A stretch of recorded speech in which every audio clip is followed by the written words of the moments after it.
Пусть проходят года, но на лицах седых стариков остается беда той войны всех времен и веков.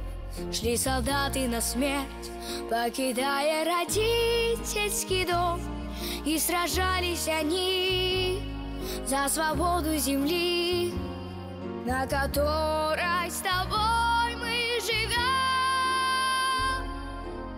Я хочу, чтобы яркое солнце светило, чтобы снились всегда только добрые сны, чтоб Россия героев своих не забыла, чтобы не было больше войны. Я хочу, чтобы не было больше войны.